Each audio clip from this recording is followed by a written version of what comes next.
Welcome students on YouTube channel of Young Minds Academy. This is Ashish Tiwari, your computer teacher, and in continuation of the chapter Java operators, today I am going to discuss some programming questions, some practice related to how to create the program, and it is basically the application of Java operators. So the topic is programming practice. For today's topic is programming practice. So let's start with how to write program using Java operators. तो Java operator पे based कुछ programs लेकर आज हम आए हुए हैं आज के इस सेशन में, आज के इस पर्टिकुलर क्लास में. तो स्टार्ट करते हैं हम लोग प्रोग्राम करना, कुछ प्रोग्रामिंग प्रैक्टिस, उसके बाद फिर हम नेक्स्ट आपका जो चैप्टर है उसको स्टार्ट करेंगे. तो स्टार्ट किया जाता है. फर्स्ट क्वेश्चन है right a program to demonstrate next methods of scanner class. Scanner class के जो नेक्स्ट मेथड्स मैंने आपको पढ़ाया था उनका डेमोन्स्ट्रेशन. जैसे मैं आपको याद होगा मैंने डिफरेंट प्रिमिटिव डेटा टाइप को इनपुट लेने के लिए यूजर से कीबोर्ड से इनपुट लेने के लिए at run time scanner class के नेक्स्ट मेथड पढ़ाया था. Next short, next byte, next INT, next double, float and फिर next function for string input के लिए, next line for a sentence input के लिए, और next dot caret zero for a character, next boolean for a boolean type value. तो उसी का हम डेमोन्स्ट्रेशन देखते हैं कि कैसे हम लोग इनपुट लेंगे एक पूरा कंप्लीट एग्जांपल के साथ. तो सबसे पहले हमें क्या करना होता है, जब भी हमें कोई नेक्स्ट फंक्शन को यूज करना है या इनपुट लेना है यूजर से at run time, first of all we have to import the scanner class. Scanner class को इंपोर्ट करना पड़ता है उसके पैकेज के साथ. तो यहाँ पे सबसे पहला आपका जो स्टेटमेंट होगा वो होगा इंपोर्ट java.util.scanner. यहाँ पे एक चीज ध्यान देना आपको है कि स्कैनर का यस कैपिटल में, बिकॉज क्लास का फर्स्ट लेटर हमेशा कैपिटल में लिखा जाता है. तो जावा इंपोर्ट java.util.scanner सेमीकोलन. नाउ एक क्लास में बनाया नेक्स्ट मेथड डेमो नाम से. क्लास का नेम मैंने क्या लिया, नेक्स्ट मेथड डेमो. थोड़ा सा जूम कर दे रहा हूं आपकी विजिबिलिटी.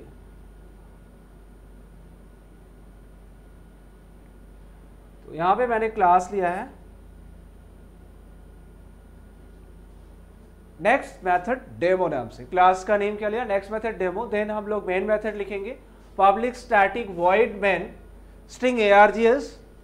देन यहां से स्टार्ट होता है. सबसे पहला काम हम लोग क्या करते हैं, we have to create the object of scanner class. कुछ फंक्शन ऐसे होते हैं जो स्टैटिक टाइप के होते हैं, कुछ नॉन स्टैटिक होते हैं. तो जो भी आपके नॉन स्टैटिक फंक्शंस हैं उसके लिए हमें उस पर्टिकुलर क्लास को ऑब्जेक्ट बनाना होता है, तभी हम उस फंक्शन को यूज कर पाते हैं. यहाँ पे आपका स्कैनर क्लास के डिफरेंट नेक्स्ट मेथड को यूज करने के लिए हमें स्कैनर क्लास को पहले ऑब्जेक्ट क्रिएट करना होता है. तो इसके लिए हम लोग का सिंटैक्स है ये वाला.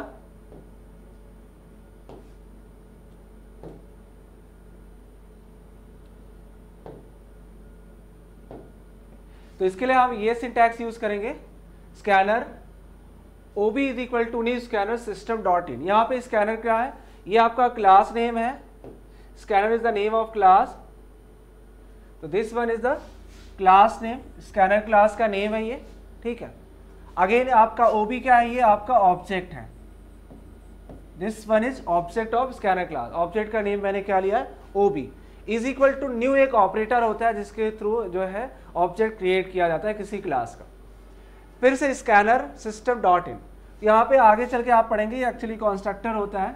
जब आप मेथड पढ़ाएंगे आपको तो मेथड एंड कंस्ट्रक्टर, तो वहाँ पे इसके बारे में थोड़ा सा और क्लियर होगा. तो ये हमारा ऑब्जेक्ट क्रिएट हो गया स्कैनर क्लास का. ऑब्जेक्ट का नेम क्या लिखा मैंने, ob. ऑब्जेक्ट का नेम आप कुछ भी ले सकते हैं, जैसे आप वेरिएबल का नेम या मेथड का नेम, क्लास का नेम लिखते हैं, उसी तरीके से ऑब्जेक्ट का नेमिंग के लिए भी आपको अपने हिसाब से कोई एक नेम लेना होगा. अब बात आती है कि हमें डिफरेंट टाइप के वैल्यू इनपुट कराना है. तो इसके लिए मैंने क्या किया, डिफरेंट एक मैसेज यहाँ पे प्रिंट कराएंगे. फर्स्ट ऑफ ऑल मैंने एक बुलियन टाइप का वेरिएबल डिक्लेयर किया a. वेरिएबल a क्या है, बुलियन टाइप का है. अब यहाँ पे एक मैसेज आएगा प्रिंट होके system dot out dot print L method use करके हम लोग मैसेज प्रिंट कराएंगे enter a value of Boolean type. एक बुलियन टाइप की वैल्यू को एंटर करें. जब यूजर से ये स्क्रीन पे लिख के आएगा enter a value of Boolean type, तो बुलियन टाइप की वैल्यू में या तो हम लोग क्या इनपुट कर सकते हैं, इवन ट्रू तो यहाँ पे या तो ट्रू इनपुट करेगा यूजर या फिर फॉल्स इनपुट करेगा। ट्रू या फॉल्स में से कोई एक टाइप की वैल्यू इनपुट होगा। ठीक, अब ये ट्रू और फॉल्स वैल्यू जो है उसको रिसीव करने के लिए क्या वेरिएबल लिया गया, वेरिएबल ए लिया गया। ए इज इक्वल टू, इस वाले लाइन को आप ध्यान से देखिएगा, A is equal to OB dot next boolean. अब यहाँ पे हमने आपको बताया था कि बुलियन टाइप की वैल्यू को रिसीव करने के लिए क्या फंक्शन यूज होता है, next boolean. Object name dot function name, जो सिंटैक्स है ऑब्जेक्ट फंक्शन को यूज करने का या कॉल करने का, object name dot function name. तो यहाँ पे OB dot next boolean function की हेल्प से यहाँ पे इनपुट होगा और ये जाके किस में स्टोर हो जाएगा, वेरिएबल ए में। अब इसको हम यहाँ पे प्रिंट करा लेंगे, वैल्यू इज ए का मतलब जो भी वैल्यू इनपुट हुआ होगा, आपने जो भी इनपुट किया, सपोज आपने ट्रू इनपुट किया तो यहाँ पे आपको एज अ आउटपुट शो करेगा वैल्यू इज ट्रू। नाउ अब दूसरी टाइप का हम डेटा टाइप, मैं बेसिकली जो मेन डेटा टाइप्स हैं उन सभी को मैंने कवर किया है यहाँ पे, और सभी के नेक्स्ट फंक्शन को जो है यहाँ पे एज अ डेमोन्स्ट्रेशन आपके सामने रखा है, जिससे आप उसका यूज समझ जाएं कैसे यूज किया जाता है नेक्स्ट मेथड्स को। नेक्स्ट हमारा है enter a value of byte type. Byte type का मतलब बाइट डेटा टाइप आपने पढ़ा है कि हमारे जो इंटीजर डेटा टाइप में होते हैं या जो हमारा होल नंबर में आता है उसमें बाइट है, शॉर्ट है, INT है और लॉन्ग, ये 4 डेटा टाइप्स यूज होते हैं।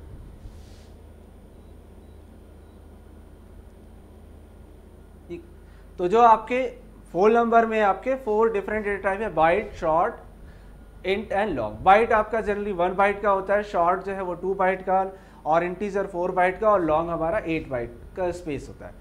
देन यहाँ पे सबसे पहले enter a value of byte type. तो बाइट टाइप की एक वैल्यू इनपुट होगा, उसके लिए यहाँ पे फिर से मैंने एक वेरिएबल डिक्लेयर किया है बाइट टाइप का, क्या, बी। तो वेरिएबल बी है, इसका टाइप क्या है, बी है। जैसे हम लोग डिक्लेयर करते हैं INT A, तो यहाँ पे उसी तरीके से डिक्लेयर किया गया है byte b is equal to, अब यहाँ पे क्या होगा, जो भी वैल्यू इनपुट होगा नेक्स्ट डॉट बाइट मेथड की हेल्प से। आप एक चीज ध्यान देंगे कि नेक्स्ट के बाद यहाँ पे जो लिखा है नेक्स्ट, फिर बाइट लिखा है, नेक्स्ट बाइट। यहाँ पे नेक्स्ट और बाइट 2 वर्ड मिलके एक पूरा फंक्शन बना हुआ है। नेक्स्ट के बाद जो बाइट है वो बाइट का बी कैपिटल में है। आपने देखा होगा बुलियन, नेक्स्ट बुलियन में बुलियन का बी कैपिटल में है, आगे भी आप देखेंगे। तो जब भी फंक्शन का एक कन्वेंशन है कि जब फंक्शन एक से ज्यादा वर्ड का यानी 2 वर्ड का होगा तो फर्स्ट वाला वर्ड पूरा स्मॉल में लिखा जाएगा और सेकेंड वर्ड का फर्स्ट लेटर जो होगा वो कैपिटल में लिखते हैं। तो यहाँ पे नेक्स्ट एक सिंगल वर्ड था और बाइट एक अलग वर्ड है, तो नेक्स्ट पूरा स्मॉल में लिखा गया और बाइट का बी हमारा कैपिटल में लिखा गया। तो नेक्स्ट बाइट और यहाँ पे सेमीकोलन, और किसके थ्रू कॉल करेंगे हम, ऑब्जेक्ट के थ्रू। ऑब्जेक्ट क्या बनाया था मैंने, ओबी डॉट नेक्स्ट बाइट। तो यहाँ पे कॉल करने का तरीका फंक्शन को होता है object dot method name. Function को कॉल करने का तरीका क्या है, object dot method name.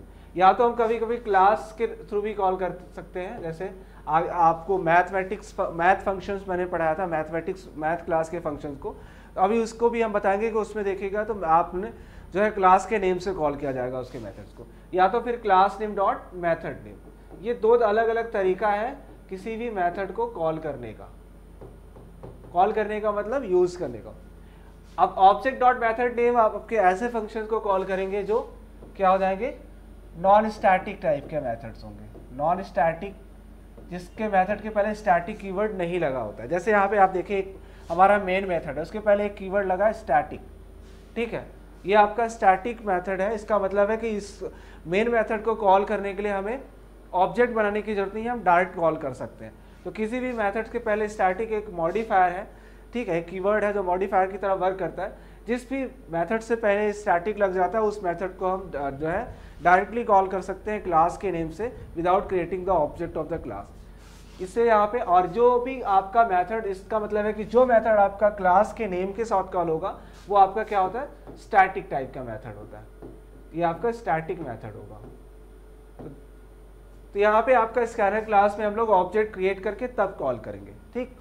Now ये हमारा बाइट टाइप का डेटा इनपुट हुआ। नेक्स्ट फिर हमारा है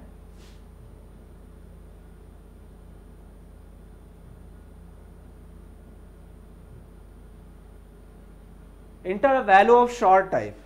नेक्स्ट फिर आपके फिर यूजर के सामने मैसेज आएगा inter a value of short type. तो शॉर्ट भी एक आपका होल नंबर टाइप का डेटा टाइप है। यहाँ पे फिर से इसको रिसीव करने के लिए मैंने एक वेरिएबल लिया है सी, और वेरिएबल सी किस टाइप का है, शॉर्ट टाइप का है, यानी इसका डेटा टाइप क्या है, शॉर्ट। और इसको रिसीव करने के लिए मैंने ये फंक्शन यूज किया नेक्स्ट शॉर्ट मेथड। तो यहाँ पे ओबी डॉट नेक्स्ट सॉर्ट, तो सॉर्ट के लिए मैंने बताया था आपको नेक्स्ट सॉर्ट यूज करते हैं।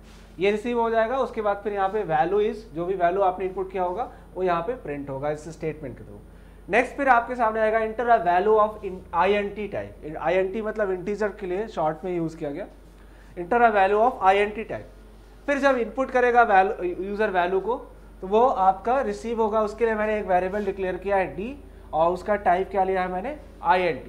वेरिएबल डी का टाइप क्या है, INT is equal to OB dot next INT। OB यहाँ पे object name dot next INT method. Next INT method के थ्रू हम लोग क्या करते हैं, इंटीजर टाइप के वैल्यू को कीबोर्ड से रिसीव करते हैं, और उसके बाद फिर यहाँ पे डी की वैल्यू प्रिंट हो जाएगा। Next inter a value of long type, उसके लिए फिर यहाँ पे हम लोग क्या मेथड यूज करते हैं, नेक्स्ट लॉन्ग। ये आपका मेन इसी स्टेटमेंट पे ध्यान देना है कि हम लोग इनपुट कैसे करा रहे हैं अलग अलग डेटा टाइप को। तो यहाँ पे नेक्स्ट लॉन्ग, इसका मतलब है नेक्स्ट लॉन्ग मेथड के थ्रू हम लोग क्या करेंगे, लॉन्ग टाइप की वैल्यू को कीबोर्ड से रिसीव करेंगे। Then enter a value of float type, इसके लिए फिर OB dot object name dot next float, ये फंक्शन यूज किया गया नेक्स्ट फ्लोट। तो डिफरेंट नेक्स्ट मेथड यूज हो रहा है डिफरेंट टाइप की वैल्यू के लिए, और उसको मैंने स्टोर किया एक फ्लोट टाइप का वेरिएबल लेकर f। नाउ इसको प्रिंट करा लिया, जो भी फ्लोट में वैल्यू आ जाएगा। नेक्स्ट हमारा फिर आ जाएगा inter a value of double type. Double type की एक वैल्यू इनपुट कराना है यूजर यहाँ पे। अब यूजर इनपुट जब करेगा डबल टाइप की वैल्यू, तो उसको रिसीव करने के लिए हमें नेक्स्ट डबल मेथड यूज करना पड़ेगा। तो उसके लिए मेथड है नेक्स्ट डबल।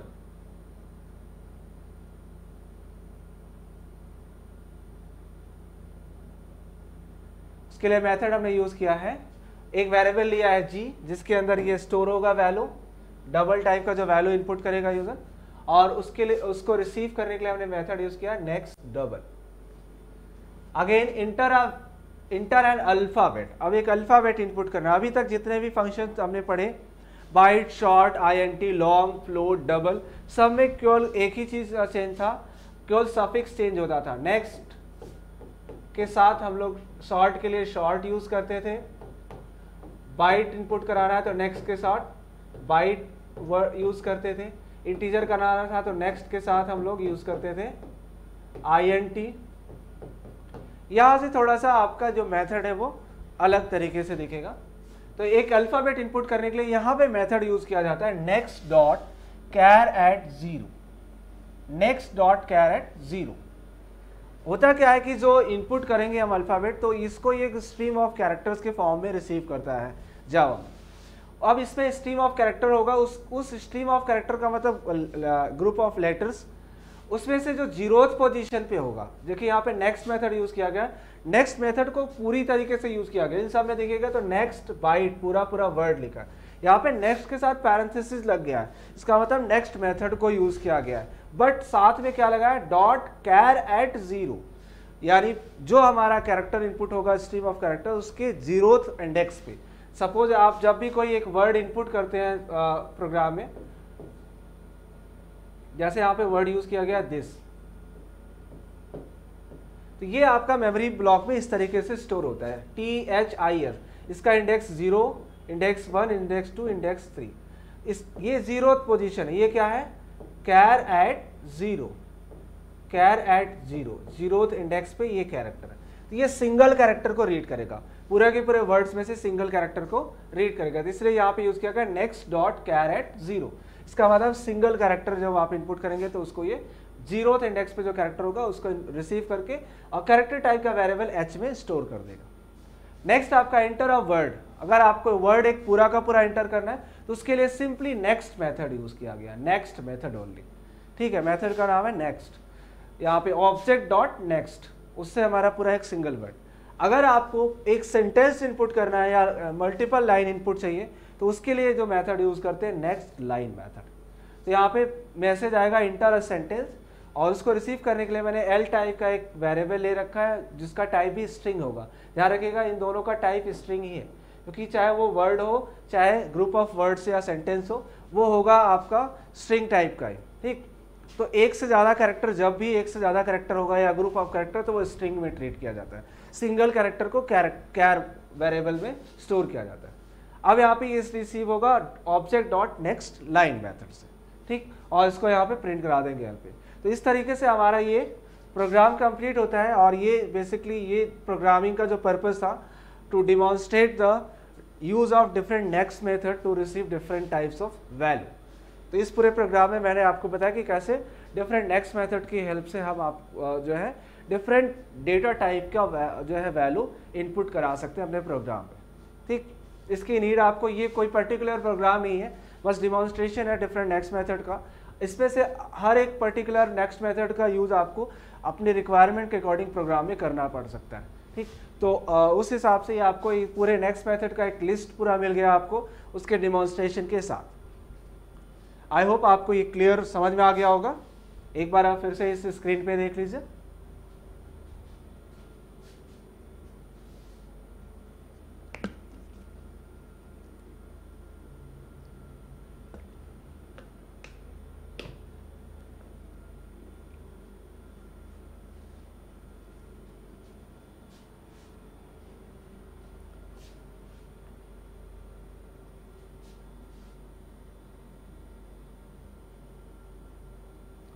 ओके, तो नेक्स्ट प्रोग्राम है आपका right a program to demonstrate functions of math class.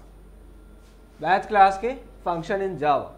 तो मैंने आपको कल मैथ्स जो इसके पहले वाली क्लास थी उसमें मैथ्स क्लास के डिफरेंट मेथड्स पढ़ाए थे। मैंने बताया था कि कैसे मैथ्स क्लास के डिफरेंट मेथड्स की हेल्प से हम लोग बहुत कैलकुलेशंस को ईजिली कर सकते हैं, सिंपली बिना उसके लिए कोड लिखे और सीधे सीधे फंक्शन को कॉल करें और वैल्यू दे दें फंक्शन को, और वैल्यू से हमारा जो रिक्वायर्ड रिजल्ट है या डिजायर्ड रिजल्ट है वो हमको मिल जाता है। जैसे मैंने बताया था आपको कि मैक्सिमम फाइंड करना है 2 नंबर में से, तो उसके लिए अगर हम प्रोग्राम लिखें तो अभी आप एफ जब पढ़ेंगे तब उसके लिए प्रोग्राम आप लिख पाएंगे, या फिर हम टर्नरी ऑपरेटर के हेल्प से भी लिख सकते हैं। बट यहाँ पे मैक्स एक मेथड है जिसमें सीधे सीधे वैल्यू पास कर देना होगा और वो आपको रिजल्ट दे देगा मैक्सिमम ऑफ 2 नंबर्स का। तो इस तरीके से हम लोग यहाँ पे इस प्रोग्राम में डिफरेंट मैथ्स मेथड जो है उसके डिमॉन्स्ट्रेशन देखेंगे कि कैसे उनका वर्क है और कैसे हम उसको यूज़ कर सकते हैं। तो यहाँ पे हमने प्रोग्राम लिया है कि right a program to demonstrate different next methods, different methods of function class. तो सबसे पहले हमें यहाँ पे java.util.star साइन लगा। एक चीज़ ध्यान रखें कि यहाँ पे आपको थोड़ा सा अलग मिला होगा, वहाँ पे मैंने लिखा था import java.util.scanner।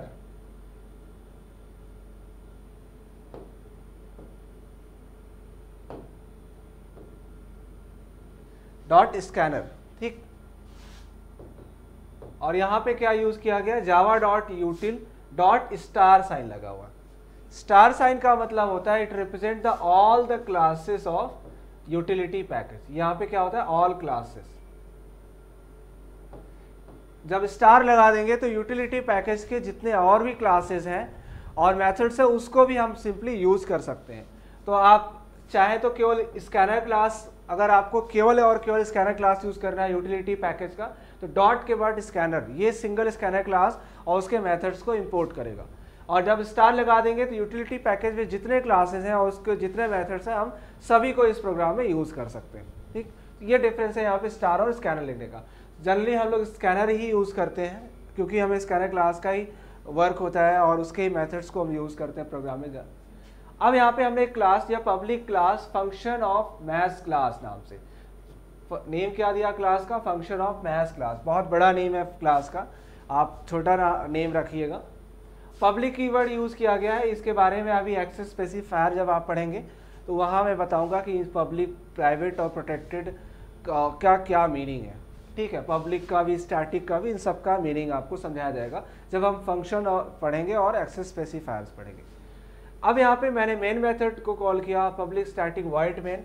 उसके अंदर मैंने यहाँ पे एक एफ लगाया, इसका मतलब स्क्रीन को ये क्या करेगा, फ्लैश कर देता है ये पूरा, यानी मैं स्क्रीन को क्लियर कर देता है जहाँ पे आपको आउटपुट लेना। स्कैनर क्लास का मैंने ऑब्जेक्ट बना दिया, इस बार ऑब्जेक्ट का नेम मैंने क्या रखा है, एससी, स्कैनर क्लास का ऑब्जेक्ट एससी। अब यहाँ पे एक मैसेज प्रिंट करा है, इंटर एनी नंबर, कोई एक नंबर इनपुट करना है। अब वो नंबर इनपुट करेंगे तो सपोज वो मैंने इंटीजर टाइप का नंबर इनपुट किया है, तो उसके लिए मैं एक num1 टाइप का वेरिएबल लिया है और उसका टाइप क्या लिखा है मैंने, इंटीजर, और उस इंटीजर वैल्यू इनपुट कर रहा है, तो इसके लिए हमने नेक्स्ट INT मेथड को यूज़ किया। नाउ अब इस नंबर का हम स्क्वायर रूट फाइंड करने के लिए यहाँ पे स्क्वायर रूट फाइंड करेंगे। इसके लिए हमने मेथड यूज़ किया है math.sqrt, ये मेथड है math.sqrt, ठीक, math.sqrt।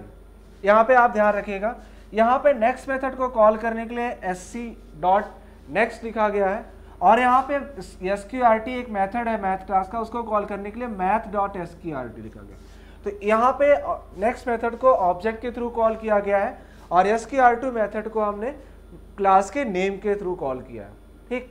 तो यस math.sqrt, तो हमने अभी इसके पहले बताया था स्टैटिक और नॉन स्टैटिक टाइप के मेथड के बारे में, तो वही डिफरेंस है यहाँ पे। अब मुझे स्क्वायर रूट निकालना है सपोज इस नंबर का, तो मैंने कॉल किया sqrt मेथड को, math.sqrt, और उसके अंदर पास कर दिया हमने उस वैल्यू को। यहाँ पे पैरेंथेसिस के अंदर जो वैल्यू लिखा जाता है, वेरिएबल या वैल्यू, इसको बोलते हैं आर्गुमेंट ऑफ द मेथड। इसको क्या बोलते हैं, argument of the method, argument या पैरामीटर बोला जाता है। एक्चुअली ये वो वैल्यू होती है जिसके ऊपर फंक्शन हमारा वर्क करता है, ठीक, ये वो वैल्यू होती है जिसके ऊपर फंक्शन हमारा वर्क करता है। अब ये क्या करेगा, यहाँ पे मैंने देखिए कमेंट लिखा है, calculate square root, calculate square root, ये डबल स्लैश के साथ हमने कमेंट लिखना बताया था आपको। कमेंट कैसे लिखेंगे, डबल स्लैश के साथ हम लोग यहाँ पे सिंगल लाइन कमेंट, और स्लैश के बाद स्टार, फिर हम लोग यहाँ पे फिर स्टार, इस तरीके से मल्टी लाइन कमेंट्स लिख सकते हैं, ठीक। नाउ अब यहाँ पे स्क्वायर रूट कैलकुलेट हो जाएगा नम वेरिएबल के अंदर जो भी वैल्यू है, और फिर हमने system.out.println के through square root of num number is equal to, square root को हमने किस में स्टोर कराया है, एक डबल टाइप का वेरिएबल लिया मैंने, sq रूट नाम से वेरिएबल लिया, इसके अंदर स्टोर करा दिया, और फिर इसको हमने यहाँ पे प्रिंट करा दिया। तो अब ये जो भी नंबर, सपोज यूजर ने नंबर इनपुट किया 9, उसका स्क्वायर रूट आपका जो रिजल्ट आएगा वो क्या आ जाएगा, 3। तो यहाँ पे पहला हमने मैथ मेथड यूज किया है sqrt to find out the square root of the number. Next है, अब यहाँ पे एक्सपोनेंट यानी पाव फंक्शन, POW फंक्शन का हम डिमॉन्स्ट्रेशन यहाँ पे देखें कैसे इसको यूज करते हैं।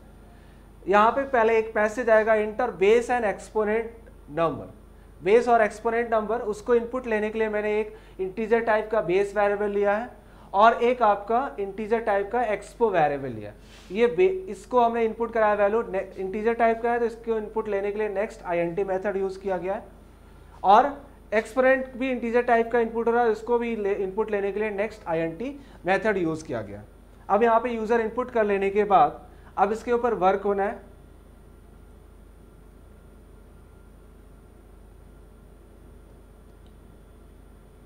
अब double power is equal to, power calculate करना है, उस पावर कैलकुलेट करने के लिए यानी उसका रिजल्ट कैलकुलेट करने के लिए मैंने एक वेरिएबल लिया है, power variable. Double power is equal to, जो कि जिसका टाइप क्या है, डबल टाइप का है, इज इक्वल टू, यहाँ पे पाव मेथड को कॉल किया है, POW, ये क्या करता है, पावर कैलकुलेट करता है। मैथ डॉट पावर, ये वाला आप स्टेटमेंट ध्यान दीजिए, मैथ डॉट पावर, ठीक, मैथ डॉट पावर, यहाँ पे बेस कॉमा एक्सपोनेंट, तो मैं जब भी आपका बेस पे सपोज मैंने दे दिया 2 और एक्सपोनेंट में मैंने इनपुट किया था सपोज करिए 3, तो बेस कॉमा एक्सपोनेंट, अब इसका पावर कैलकुलेट करेगा और पावर क्या हो जाएगा, 2 पावर 3 8, और ये जो रिजल्ट है 8 वो जाके किस वेरिएबल में स्टोर हो जाएगा, पावर वेरिएबल में, और यहाँ पे इसको हमने यहाँ पे प्रिंट करा लिया सिंपली। पहले यहाँ पे प्रिंट हो क्या है कि पावर एट बेस, बेस की जो वैल्यू होगी वो, एंड एक्सपोनेंट की जो वैल्यू होगी वो इज इक्वल टू, फिर हमने दिया है यहाँ पे पावर वेरिएबल को प्रिंट करा दिया, इज इक्वल टू पावर, ठीक। तो ये पावर वेरिएबल स्टोर रहेगा और वो प्रिंट होके आएगा। नेक्स्ट आपका है इंटर एनी नंबर, और इस बार हमने क्या किया है, इस पर्टिकुलर नंबर से क्यूब रूट कैलकुलेट किया है। अभी नया जो अगला मेथड हम डिमॉन्स्ट्रेट कर रहे हैं वो क्यूब रूट कैलकुलेट करने के लिए CBRT मेथड, ठीक है। यहाँ पे पहले इनपुट होगा, मैसेज आएगा इंटर एनी नंबर, ठीक। उसके बाद नंबर मान लीजिए मैंने इंटीजर टाइप की इनपुट कराया और उसको स्टोर करा दिया वेरिएबल num1 में, num1 वेरिएबल में स्टोर कराया। अब हम लोग क्यूब रूट कैलकुलेट होके जब हमें रिजल्ट मिले तो उसको स्टोर करने के लिए डबल टाइप का क्यू रूट नाम से एक वेरिएबल डिक्लेयर किया, क्यू रूट नाम से एक डबल टाइप का वेरिएबल डिक्लेयर किया। नाउ इट विल कैलकुलेट, अब हम लोग कॉल करेंगे किसको, CBRT मेथड को। तो यहाँ पे जो स्टेटमेंट लिखा है math.cbrt और उसके अंदर हम जो नम वैल्यू जो इनपुट किया था उसको मैंने पास कर दिया। Now it will calculate the square, नहीं यहाँ पे क्यूब होगा, क्यूब रूट ऑफ नंबर, ठीक। ये क्या करेगा, नंबर का क्यूब रूट कैलकुलेट करेगा और उसको स्टोर कर देगा क्यू रूट वेरिएबल में, और क्यू रूट को हम यहाँ पे प्रिंट करा लेंगे। तो इस मेथड के थ्रू हमने क्यूब रूट कैलकुलेट करना है, तो ये मेथड यूज करेंगे math.cbrt। सिमिलरली यहाँ पे नेक्स्ट है एंटर एनी नंबर। अगली बार अब मैं सीलिंग और फ्लोर फंक्शन का डेमोन्स्ट्रेशन आगे देने जा रहा हूँ।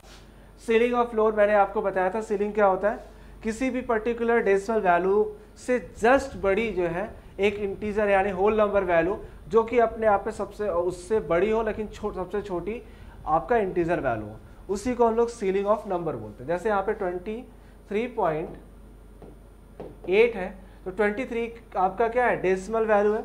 इससे जस्ट बड़ी होल नंबर वैल्यू क्या आएगा, 24, 25, 26 अप टू इनफाइनाइट, लेकिन सबसे छोटी इंटीजर वैल्यू क्या होगी, 24। तो सीलिंग में क्या मिलेगा हमें, 24।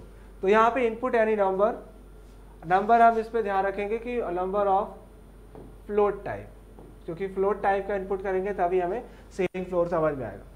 अब इंटीजर वैल्यू नहीं है, यहाँ पे एक वेरिएबल सपोज मैंने ले लिया, इसको स्टोर करना है तो फ्लोट वेरिएबल लेंगे, फ्लोट टाइप का एक वेरिएबल लिया मैंने num1। और इनपुट कराने के लिए भी मेथड हम यूज कर ले रहे हैं sc.next float। इस मेथड के थ्रू यहाँ पे इनपुट करा लेंगे। सपोज मैंने यूजर ने इनपुट किया 23.8। अब यहाँ पे सीलिंग मेथड को कॉल करेंगे math.ceil और उसमें पास कर देंगे num को। अब ये क्या कैलकुलेट करेगा, 23.8 का सीलिंग कैलकुलेट करके सेल वेरिएबल जो मैंने लिया है डबल टाइप का उसके अंदर ये स्टोर कर देगा।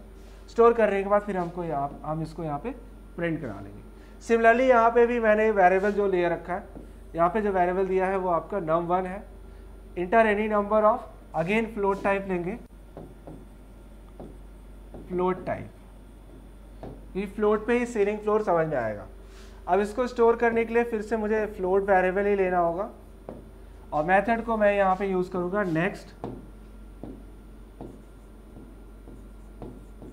Next float. फ्लोट का एफ कैपिटल में है। नेक्स्ट फ्लोट मेथड के थ्रू ये इनपुट हो जाएगा num1 में और फिर इसको पास कर देंगे हम लोग फ्लोर वेरिएबल, फ्लोर फंक्शन को कॉल करके। तो math.floor ये फंक्शन कॉल होगा, उसके अंदर num1 हमने पास कर दिया, उसका फ्लोर वैल्यू जैसे 23.8 का फ्लोर वैल्यू क्या आएगा, 23। ये आपका 23 इसमें स्टोर हो जाएगा और यहाँ पे हम 23 को प्रिंट कर लेंगे।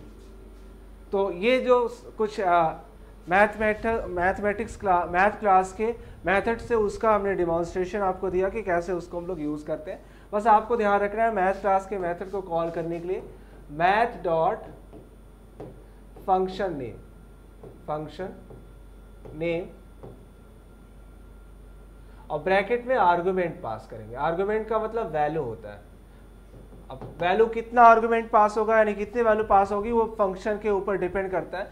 जैसे अभी तक जितना मैंने लिया cube root, square root, ceil, floor, ठीक है, इसके लिए सिंगल आर्गुमेंट पास हुआ है। बट यही अगर आप मैक्स मेथड यूज़ करेंगे तो इसके लिए आपको मैक्स फाइंड करना है तो क्या करना पड़ेगा, एटलीस्ट 2 वैल्यू देना होगा क्योंकि मैक्सिमम वैल्यू फाइंड करेंगे हम कम से कम 2 वैल्यू में से एक वैल्यू के बीच में, ठीक है। तो मैक्सिमम फाइंड करने के लिए कम से कम 2 वैल्यू देना पड़ेगा, तब जाके उसके बीच में से हमें एक मैक्सिमम वैल्यू मिलेगा।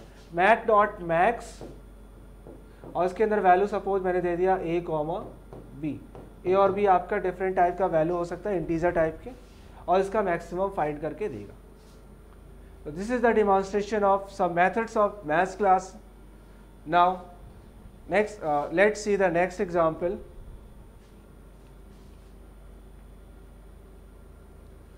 नेक्स्ट हमारा एक प्रोग्राम है.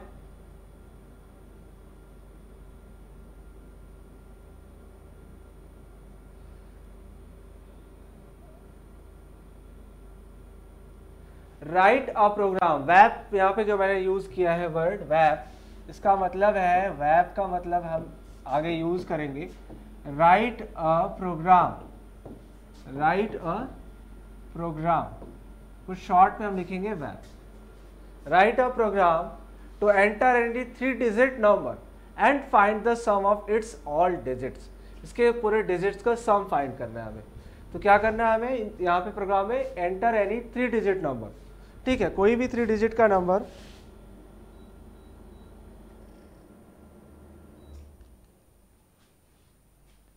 कोई भी 3 डिजिट का नंबर हमें इनपुट करना है और देन उस 3 डिजिट नंबर के जो डिजिट्स हैं उनका सम फाइंड करना है. इसके लिए यहाँ पे हमारा जो रोल है वो कोशेंट एंड मॉडुलस ऑपरेटर का रोल होगा. ठीक है, यहाँ पे आपको कोशेंट एंड मॉडुलस ऑपरेटर पढ़ाया था, उसका यहाँ पे बहुत अच्छा यूज़ है, एप्लीकेशन है. उसी की हेल्प से हम ये प्रोग्राम को सॉल्व करेंगे. नाउ यहाँ पे प्रोग्राम हम लिख रहे हैं. सबसे पहले हमें इनपुट करना है, तो एंटर यहाँ पे लिखा. एंटर जब भी लिखा होगा इसका मतलब है कि एंटर लिखने का मतलब नंबर को इनपुट करा रहा है. क्या कर रहा है, नंबर को इनपुट करा रहा है. कि क्या इनपुट करा रहा है, तो इसके लिए हमें क्या करना पड़ेगा, स्कैलर क्लास को इंपोर्ट करना होगा. तो यहाँ पे इंपोर्ट कर लिया, इंपोर्ट java.util.scalar. क्लास मैंने लिया है सम ऑफ डिजिट्स नाम से. क्लास का नेम लिखा है सम ऑफ डिजिट्स. अब public static void main function के अंदर हमने स्कैनर क्लास का ऑब्जेक्ट बना लिया. ठीक, यहाँ पे हमने 3 वेरिएबल लिया है. n जो कि नंबर स्टोर करेगा, r s is equal to 0. s क्या करेगा, सम स्टोर करने के लिए वेरिएबल है, इनके डिजिट्स का सम स्टोर. सबसे पहले एक मैसेज प्रिंट कराएंगे हम स्क्रीन पे, enter the 3 digit number. 3 digits number को एंटर करना है. अब जब यूजर इनपुट करेगा तो उसको रिसीव करने के लिए हम नेक्स्ट int मेथड यूज करेंगे. तो n में उसको स्टोर करा देंगे. तो n is equal to sc.next int. इस वाले स्टेटमेंट में हमने क्या किया, यूजर से इनपुट लेकर उसको वेरिएबल n में स्टोर करा दिया. ठीक, तो सबसे पहले हम क्या करेंगे, मेन मेथड के अंदर आएंगे और स्कैनर क्लास का ऑब्जेक्ट बनाएंगे और फिर वेरिएबल डिक्लेयर कर लेंगे. एक वेरिएबल डिक्लेयर किया नंबर स्टोर करने के लिए, दूसरा रिमाइंडर, और तीसरा एक वेरिएबल लिया s that is equal to 0. Starting value उसको 0 है, ये क्या करेगा, सम ऑफ डिजिट्स स्टोर करेगा. सबसे पहले यूजर से इनपुट लेंगे.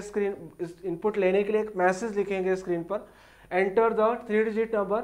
जब यूजर इनपुट करेगा तो उसको स्टोर करने के लिए हमने वेरिएबल n लिया है. n is equal to sc.next int. तो नेक्स्ट int मेथड के थ्रू हम उसको रिसीव करके वेरिएबल n में स्टोर कर देंगे. अब यहाँ पे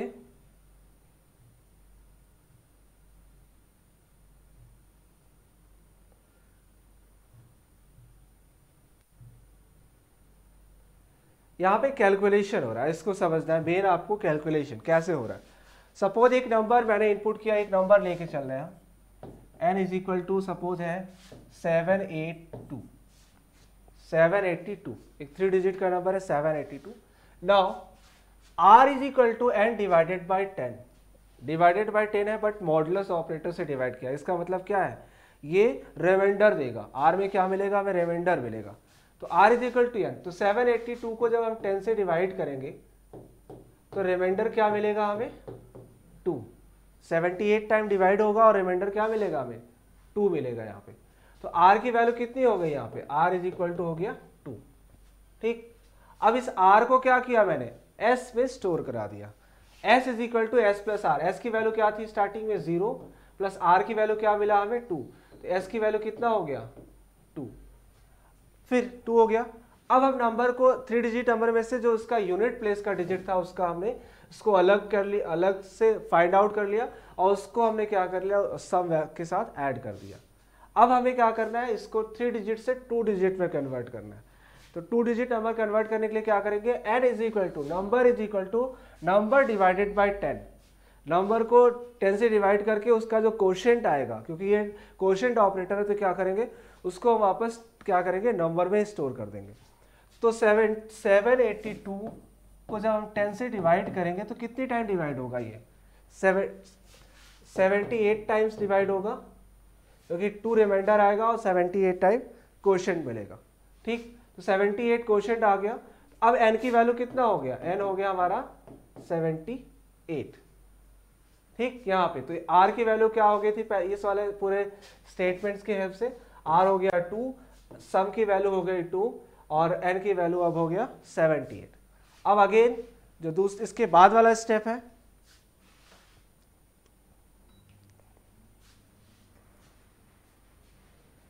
इसके बाद वाले स्टेप में हमने क्या किया, r is equal to again n divided by 10 with the help of modulus operator.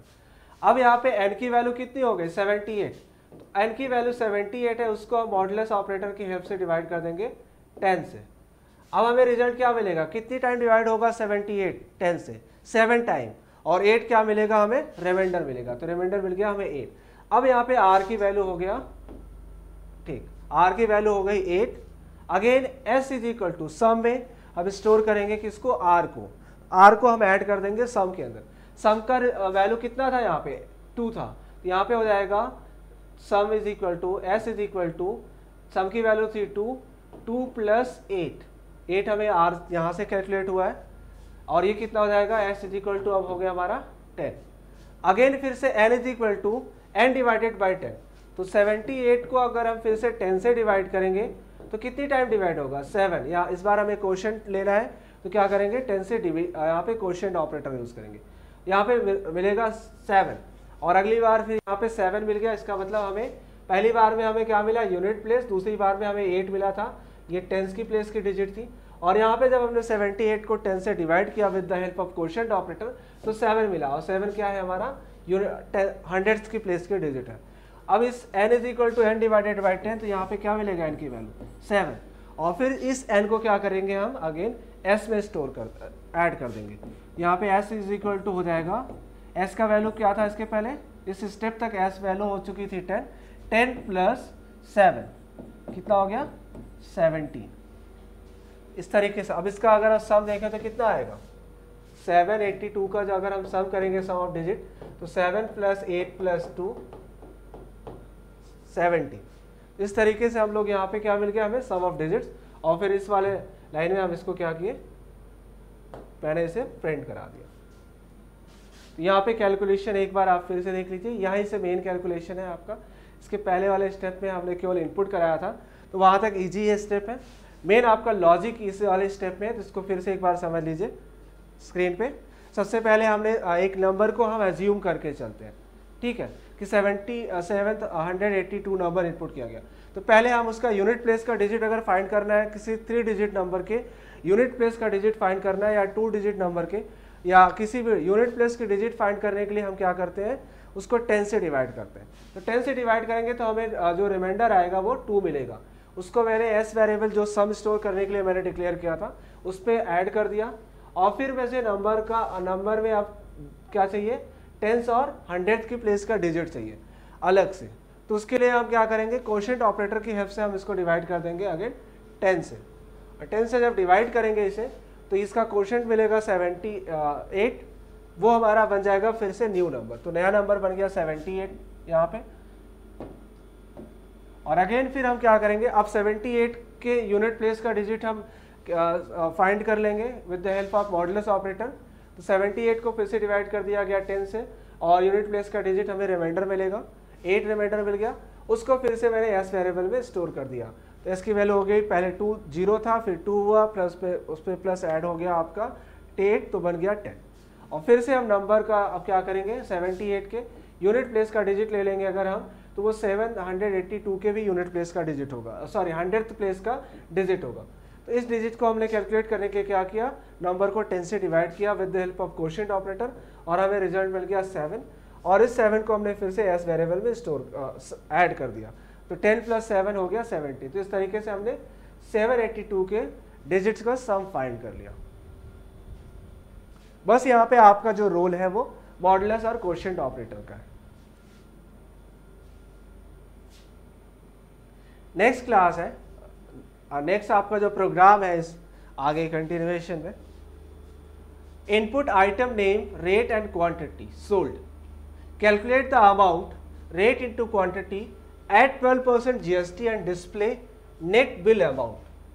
Question है यहाँ पे आपको कि एक प्रोग्राम आपको बनाना है कि input the item name, rate and quantity sold. ठीक है, आइटम का नेम, रेट और क्वांटिटी जो सेल किया गया उसको इनपुट करना है, यूजर इनपुट करेगा और फिर हमें कैलकुलेट करना है अमाउंट। अमाउंट कैलकुलेट होगा with the help of formula rate into quantity से, और फिर उस जो अमाउंट आएगा उस पर 12% जीएसटी ऐड करके नेट बिल अमाउंट हमें कैलकुलेट करना है। तो स्टार्ट करते हैं इसके लिए प्रोग्राम लिखना। सबसे पहले हम क्या करेंगे, स्कैनर क्लास को इंपोर्ट करेंगे क्योंकि हमें क्या करना है, इनपुट कराना है यूजर से। Import Java dot यूटिल dot scanner, import कर लिया मैंने। अब क्लास यहां पे लिखेंगे, क्लास बिल नाम से मैंने क्लास ले लिया है। ठीक है, अब इसके अंदर main method public static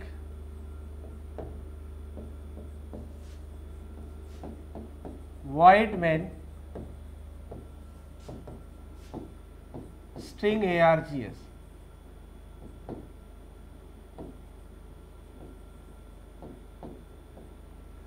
main method declare कर दिया मैंने। इसके अंदर मैं स्कैनर क्लास का ऑब्जेक्ट बनाना है मुझे, तो इसके लिए हम यूज करेंगे scanner sc is equal to new scanner system dot in, system dot in scanner class का ऑब्जेक्ट बन गया। अब हमें इनपुट लेना है, क्या इनपुट लेना है, item name, rate and quantity. तो आइटम नेम के लिए हम क्या करेंगे, स्ट्रिंग टाइप का वेरिएबल ले लेंगे, स्ट्रिंग आइटम नेम।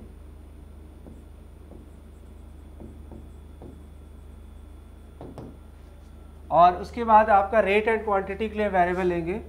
सपोज मैंने ले लिया इंटीजर टाइप का रेट कॉमा क्वांटिटी के लिए QTY मैंने वेरिएबल डिक्लेयर किया। वेरिएबल डिक्लेयर हो गया, रेट और क्वांटिटी दोनों टाइप की जो वैल्यू है इंटीजर टाइप का मैंने ले लिया। ठीक, अब यूजर से इनपुट लेना है, इसके लिए हम एक मेथड मैसेज प्रिंट कराएंगे, system dot out dot print ln की हेल्प से enter name of item, rate and quantity. अब ये मैसेज डिस्प्ले होगा स्क्रीन पे कि enter name of item, rate and quantity. अब जब ये मैसेज डिस्प्ले करेगा तो ऑब्वियसली यूजर इनपुट देगा। उस केस पे इसको इनपुट रिसीव करने के लिए हम क्या करेंगे, मेथड यूज करेंगे। हमने आइटम नाम से वेरिएबल लिया था, आइटम नेम नाम से वेरिएबल लिया था आइटम को स्टोर करने के लिए। तो यहाँ पे item name is equal to, अब इसको स्टोर करना है हमें, तो स्ट्रिंग टाइप का वेरिएबल है, तो इसको इनपुट लेने के लिए हम नेक्स्ट मेथड यूज करते हैं। तो यहाँ पे sc dot next string variable था, तो ये नेक्स्ट मेथड। अब रेट एंड क्वांटिटी के लिए हमने क्या किया, rate is equal to, rate में इनपुट कराएंगे value, rate is equal to sc dot next int। और क्वांटिटी के लिए हमने क्या यूज किया है, QTY, Q कैपिटल में लिया था, sc डॉट नेक्स्ट int। अब यहां तक हमारा काम हो गया। क्या, सबसे पहले हमने स्कैनर क्लास को इंपोर्ट किया, क्लास लिखा बिल, क्लास का नेम मेन मेथड, उसके अंदर स्कैनर क्लास का ऑब्जेक्ट क्रिएट किया, फिर वेरिएबल्स डिक्लेयर कर लिए जिसपे हमें वैल्यू इनपुट कराना है, और फिर हमने एक यहाँ पे मैसेज प्रिंट कराया, डिस्प्ले कराया स्क्रीन पे रन टाइम पे। यूजर को ये शो करेगा कि inter name, rate and quantity. अब इसके बाद फिर जब इनपुट यूजर के सामने मैसेज डिस्प्ले होगा तो यूजर क्या करेगा, इनपुट करेगा वैल्यू। उस केस पे इनपुट लेने के लिए हम स्ट्रिंग टाइप का आइटम ले हुए, तो उसके लिए नेक्स्ट मेथड फिर हमारा इंटीजर टाइप का रेट और क्वांटिटी था, उसके लिए हमने नेक्स्ट INT मेथड यूज किया है। अब इनपुट हो जाने के बाद अब बात आती है कैलकुलेशन की। हमें क्या करना है, कैलकुलेट करना है। कैलकुलेट करने के लिए यहाँ पे लिखा है calculate the amount rate into quantity plus add 12% GST। तो अमाउंट कैलकुलेट करने के लिए हम क्या करेंगे, एक वेरिएबल ले लेंगे इंटीजर टाइप का amount is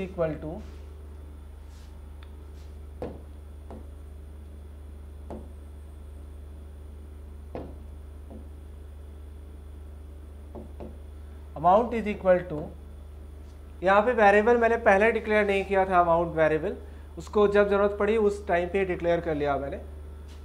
is equal to क्या हो जाएगा, रेट इनटू क्वांटिटी दिया हुआ है, आपको एग्जाम में दिया भी रहता है कि कौन सा फॉर्मूला यूज करेंगे। Rate into quantity, amount calculate हो गया। अब GST कितना है, GST के लिए हम एक वेरिएबल ले लेंगे, इसको ले लेंगे फ्लोट टाइप का। GST कैलकुलेट पहले कर लेंगे, फ्लोट GST वेरिएबल लिया मैंने फ्लोट टाइप का। GST is equal to GST क्या है, 12% ऑफ अमाउंट, तो अमाउंट का 12% इंटू 12 डिवाइडेड बाई 100। अमाउंट का 12% GST है, दिया हुआ है, आप क्वेश्चन में देख सकते हैं। ऐड 12% GST, यानी 12% जब भी कोई ऐड किस पे होता है, GST वगैरह अमाउंट पे लगता है, जो बिल अमाउंट है, ठीक। तो अमाउंट पे आपका GST कितना लग रहा है, 12%, तो हम क्या करेंगे 12% GST कैलकुलेट करेंगे, अमाउंट इंटू 12/100, 12/100 का मतलब 12%। अब GST कैलकुलेट हो गया। अब यहाँ पे हम लेंगे एक फिर से डबल टाइप का वेरिएबल नेट बिल अब हमें कैलकुलेट करना है। नेट बिल जो पे करना है that will be equal to amount जो हमारा आया था रेट इनटू क्वांटिटी से, प्लस जो GST हमने कैलकुलेट किया है, GST ऐड करके। तो नेट बिल कब बनता है, अमाउंट जो नेट आपका बिल अमाउंट है यानी rate into quantity plus GST यानी टैक्स को ऐड करने के बाद, ये दोनों ऐड करने के बाद हमारा क्या बनेगा, नेट बिल। अब इसी को हम प्रिंट करा लेंगे, system dot out dot print ln net bill is equal to plus यहाँ पे नेट बिल जो मैंने वेरिएबल लिया है नेट बिल, और यहाँ पे आपका मेन मेथड क्लोज और यहाँ पे आपका क्लास। तो यहाँ से मेन जहाँ से मैंने कैलकुलेशन किया, एक बार फिर से आप देख लीजिए। यहाँ पे आइटम नेम और रेट क्वांटिटी इनपुट करने के लिए मैंने डिफरेंट नेक्स्ट मेथड का यूज़ किया है। फिर इसके हेल्प से मैंने अमाउंट कैलकुलेट कर लिया रेट इनटू क्वांटिटी फॉर्मूले से, जो कि प्रोग्राम में ऑलरेडी दिया भी था। उसके बाद फिर GST कैलकुलेट कर लिया। GST क्या दिया है, इट इज़ 12%, एंड 12% जब भी GST या टैक्स वगैरह लिया कैलकुलेट होता है वो बिल अमाउंट पे कैलकुलेट होता है, रेट इनटू क्वांटिटी वाला जो अमाउंट मिलता है। तो उस अमाउंट का जो हमें कैलकुलेट किया था उसका 12% GST कैलकुलेट हो गया। उसको स्टोर करने के लिए मैंने एक फ्लोट टाइप का GST वेरिएबल लिया था। उसके बाद यहाँ पे मैंने एक नेट बिल नाम से वेरिएबल लिया डबल टाइप का, और उसमें क्या कर दिया, जो नेट बिल आएगा वो क्या आएगा, अमाउंट जो है rate into quantity plus GST add करने के बाद हमारा नेट बिल मिल गया, और इसको मैंने प्रिंट कर दिया। ये तीनों वेरिएबल अमाउंट, GST और नेट बिल, इसको मैंने यहीं पे डिक्लेयर किया और यहीं पे यूज़ भी कर लिया। जरूरी नहीं है कि वेरिएबल को बहुत पहले ही डिक्लेयर कर लिया जाए, बाद में यूज़ करें, जैसे जैसे नीड हो उस हिसाब से वेरिएबल को डिक्लेयर करके इनिशियलाइज भी कर सकते हैं। तो ये हमारा पूरा प्रोग्राम कंप्लीट होता है।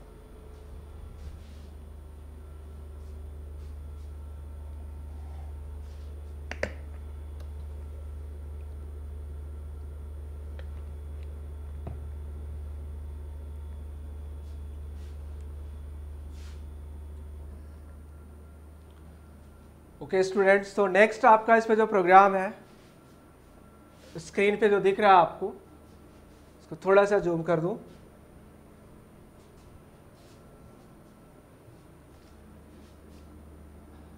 Right a program in which you store the employee name and basic salary. एक प्रोग्राम लिखना है जिसपे एम्प्लॉय का नेम और बेसिक सैलरी स्टोर करना है, यानी इनपुट कराना है यूजर से रन टाइम में।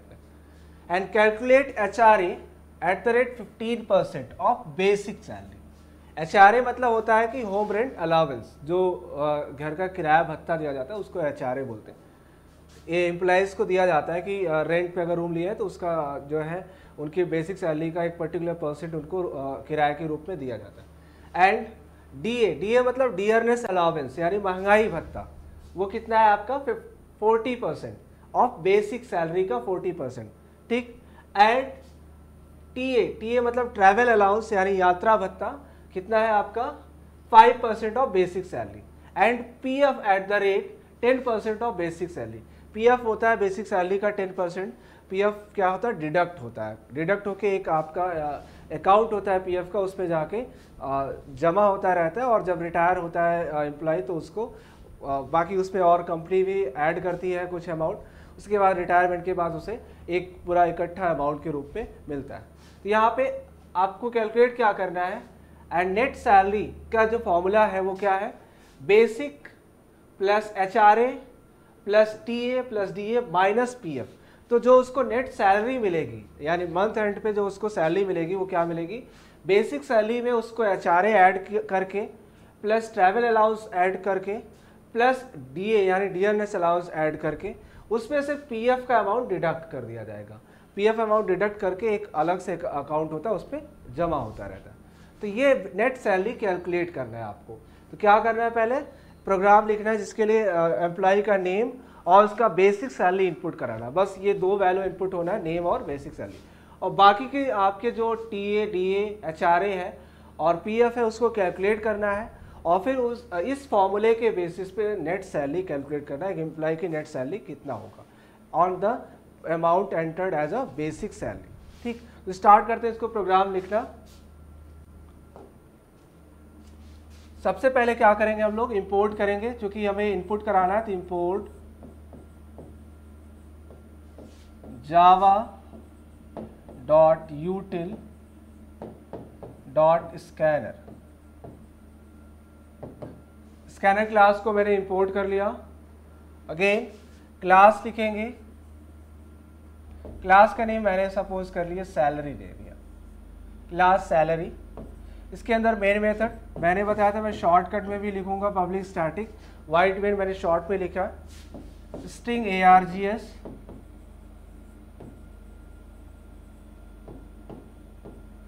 मेन मेथड हो गया।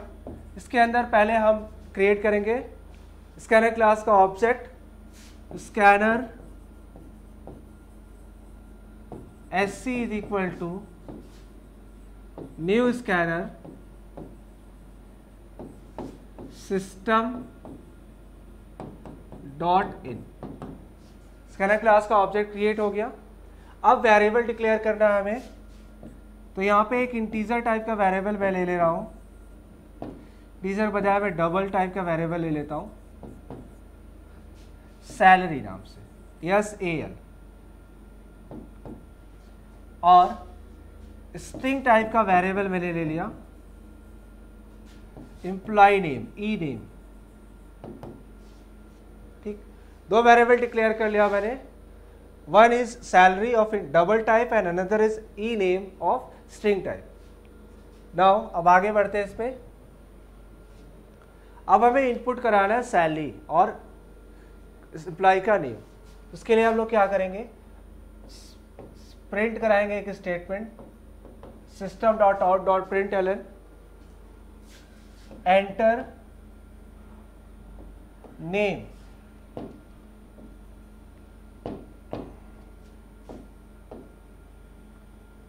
And basic salary of employ.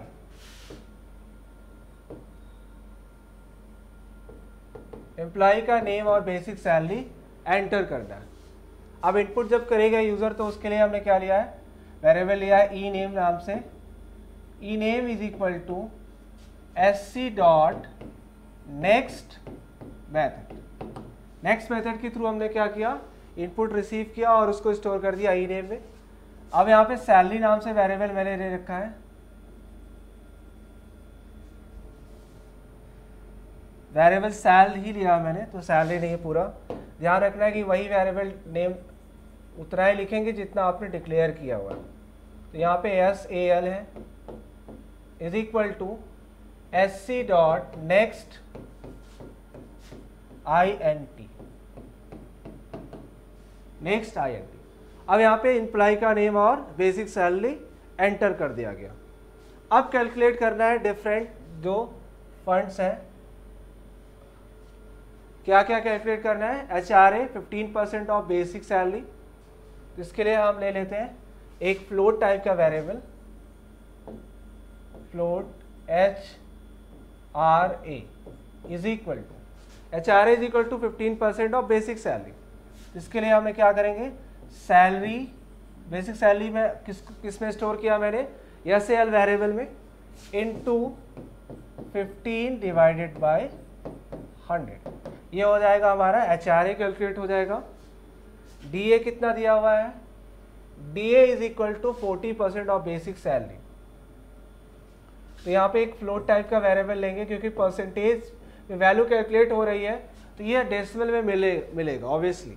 तो float DA is equal to salary जो भी हमें स्टोर किया है इनटू इसका कितना है 40% divided by 100, HRA DA। Then float type का एक वेरिएबल है TA कैलकुलेट करना है, तो TA वेरिएबल लिया मैंने, TA इज इक्वल टू कितना है, ये 5% ऑफ बेसिक सैलरी है, तो सैलरी इंटू 5 डिवाइडेड बाय 100। और PF कितना है, it should be 10%, yes. So float type का वेरिएबल अगेन मैं लूंगा PF के लिए, PF is equal to 10% of salary, it means salary into 10 divided bye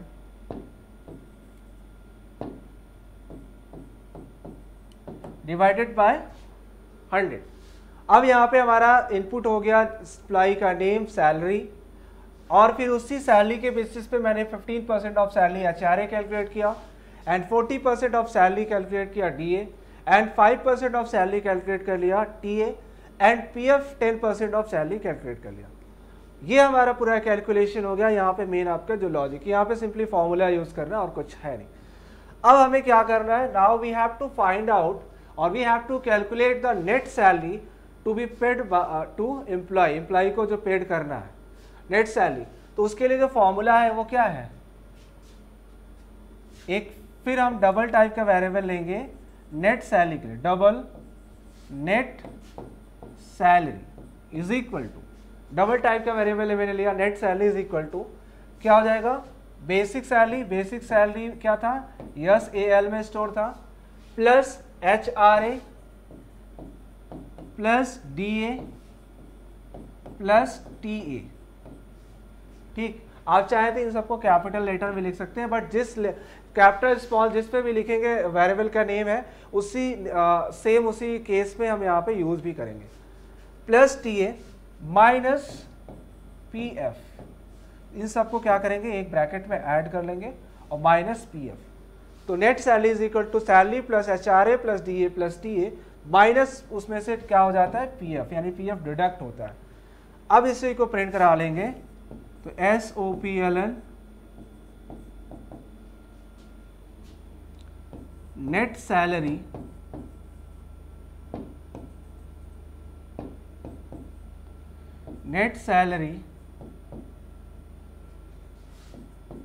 paid to employee is equal to plus sign net cell.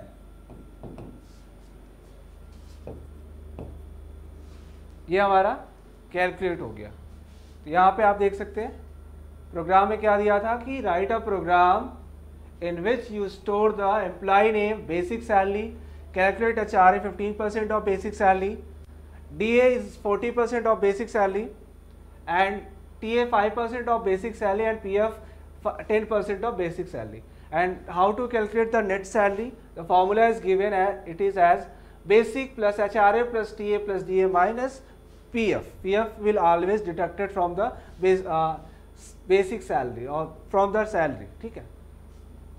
Now we have to import the scanner class because we have to use input the value from user with the help of keyboard. So we have to import the scanner class, and to import scanner class, we have to write the statement import java.util.scanner. Now declare the class name, let it be salary. Again, this is the main method, and this statement will create the object of scanner class as SC.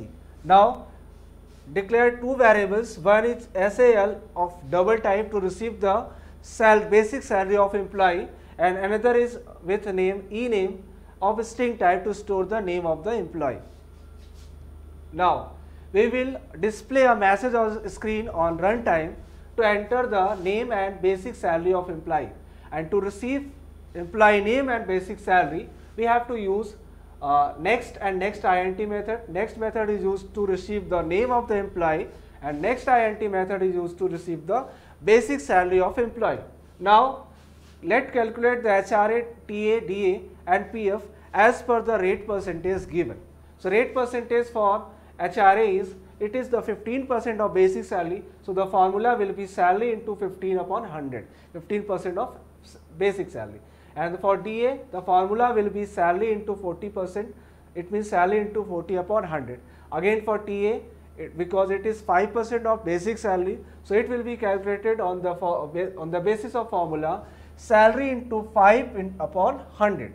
Again PF is 10% of basic salary, so it will be calculated by salary into 10 upon 100.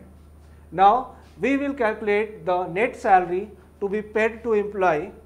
That will be salary, it means basic salary, adding HRA, adding DA and adding TA, and deduct the PF amount from the all these amounts, and this will be the net salary to be paid. The net salary paid to employee is equal to net salary. Last में हम इसको यहाँ पे print करा लेंगे.